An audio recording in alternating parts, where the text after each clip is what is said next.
Start out with the face frame down and apply a bead of glue into the dovetail groove. Slide the left and right cabinet walls into the vertical grooves. Don't forget to wipe any excess glue.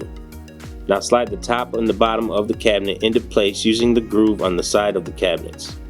Flip the cabinet upright and slide the back wall into place using the grooves on the cabinet walls. Turn the cabinet onto its front and use pre-existing holes to secure the back of the cabinet to the top and bottom lips. Now place a corner bracket into each corner of the top and bottom to firmly secure the cabinet together. Each bracket will be fastened down using 3 screws.